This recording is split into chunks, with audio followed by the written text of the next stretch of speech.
We've got a totally new type of factoring for you tonight called factor by grouping. So let's get it titled in our notebook and get ready to have fun. Our first set of directions are factor a binomial common factor out of each of the following. Write your final expression as the product of two binomials. So basically we're pulling out a GCF is what this is saying, the common factor here, but it's going to be a binomial. So we're pulling out a GCF that is a binomial.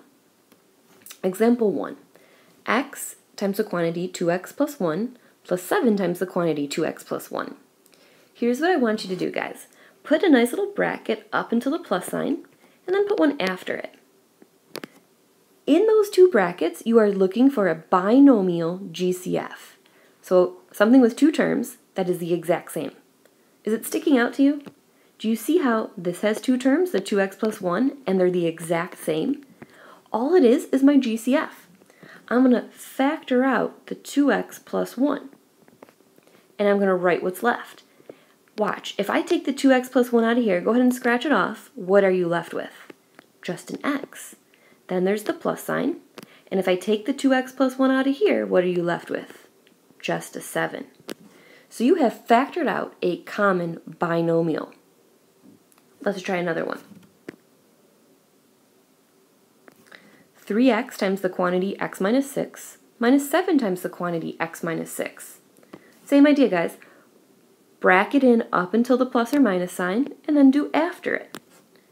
In those two chunks, you are looking for a common binomial, a GCF that's the exact same, that's two terms. Hopefully you're saying it's, well, x minus 6. I see it in both sides. If you factor that out completely, what's left here? A 3x. Bring down the minus sign.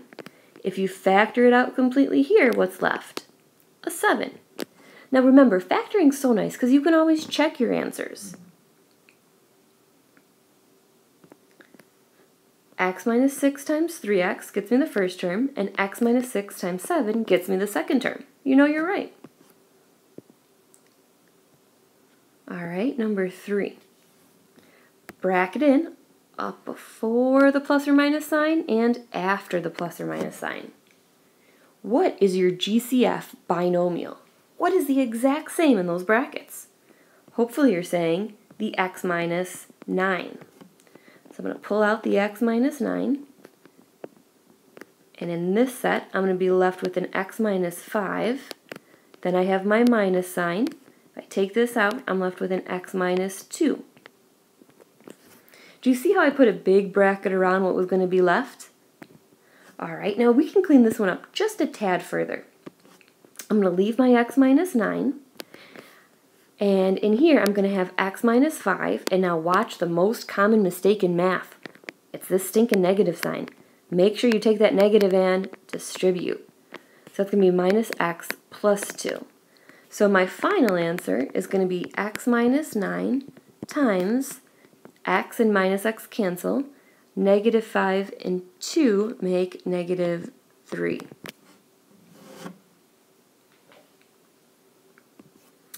All right, last example 4. It says, let's test the equivalency at x equals 2. So the first thing we're going to do is factor out the binomial. So bracket, bracket. I can pull out the x minus 6. Okay, so that's gone from this set, and what's left is 5x minus 2 from the first. I'm going to keep that minus sign.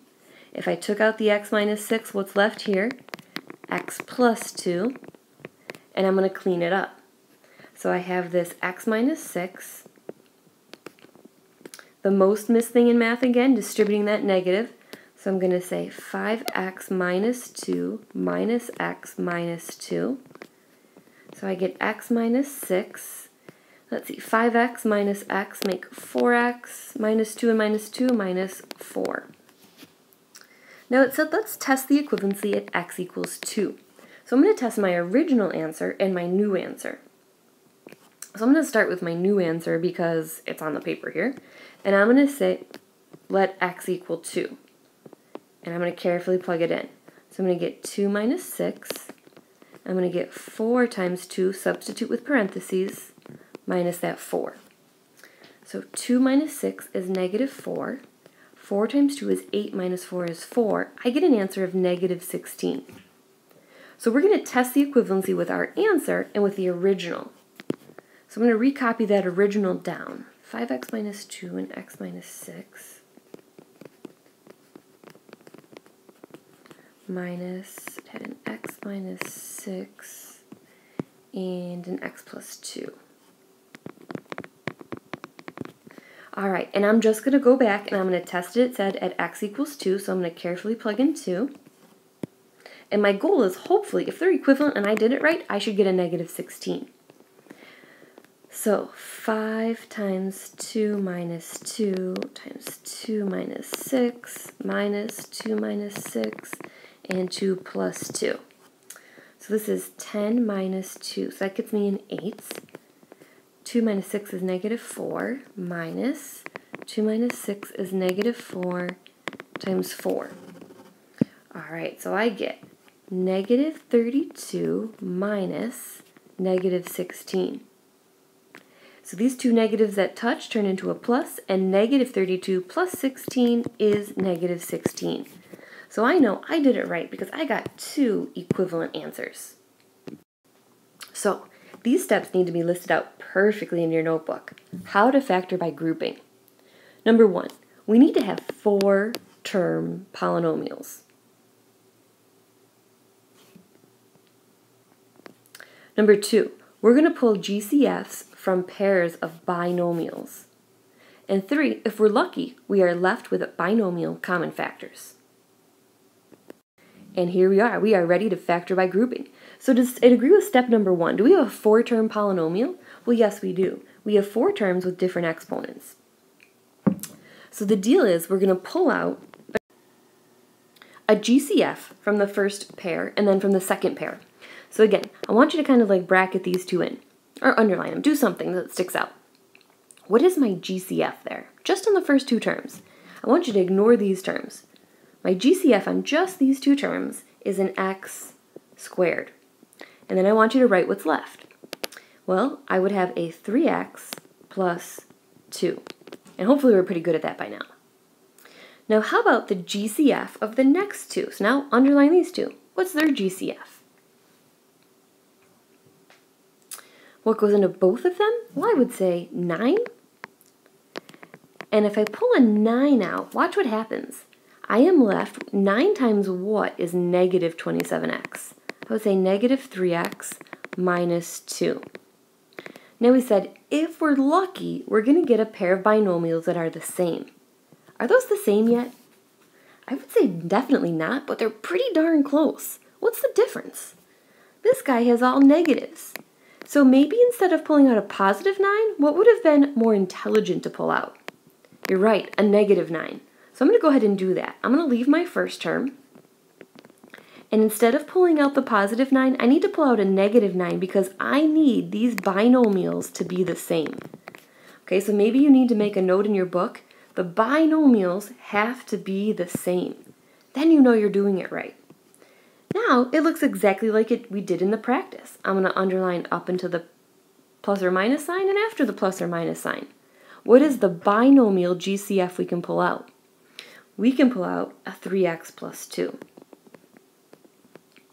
If I take that out here, I'm left with x squared, bring down the minus sign, and if I take it out here, I'm left with a 9. Now this can actually get factored one more step. My hope is that you saw that. One of these is a special type of factoring.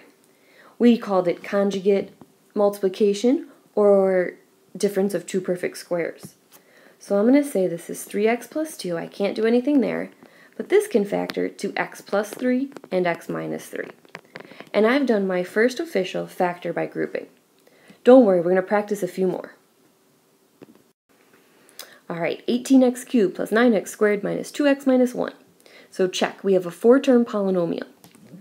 Second part, we're going to take the first 2 terms and pull out a GCF, and take the next 2 terms and pull out a GCF. Okay, so in the first 2, I can pull out a 9 and an x squared. And then we'll write what's left. 9 times 2 would get me 18, x squared times x would get me the x cubed, plus, remember, if you have a binomial, you have to end in a binomial, plus 1. All right, now, remember, we want to get the exact same thing in the parentheses. You have to pull something out. What would be smart to pull out of here? All that you can pull out is a negative 1. And you're left then with 2x plus 1. Now just to be clear, I'm just saying negative 1 times the positive 2x is negative 2, and negative 1 times 1 is negative 1. And the whole check is that you get the binomial that's the same. Okay, so now up into the parenthesis and after the parenthesis I'll bracket in. My GCF binomial is 2x plus 1. So if I take that out of here, I'm left with 9x squared.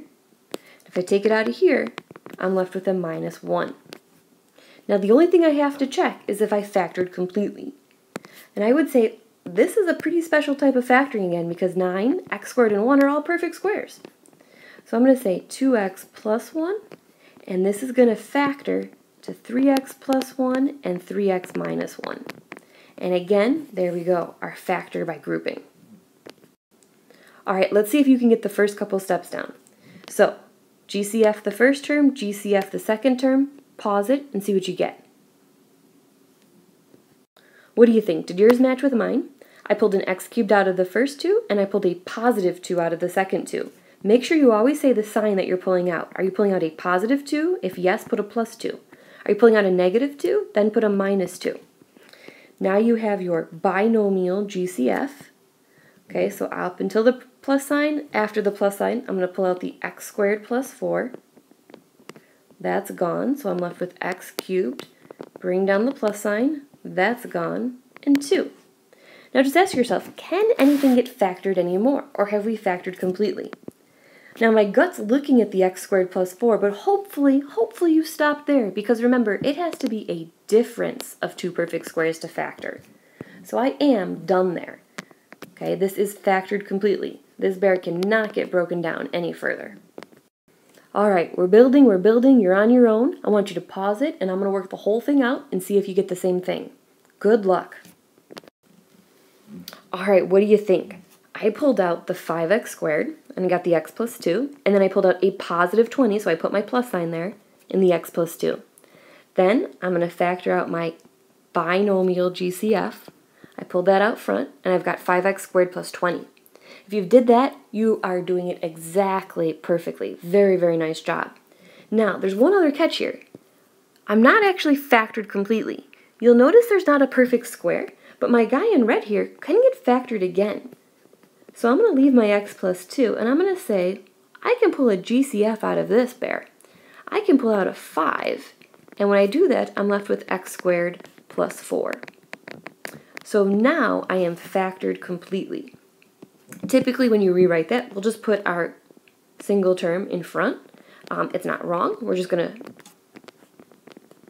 write it out a little differently. And there you go. Nice job. Okay, now I threw one at you that only has variables in it. X squared plus AB minus AX minus BX. So when I look for my GCF, oh boy, do you notice something?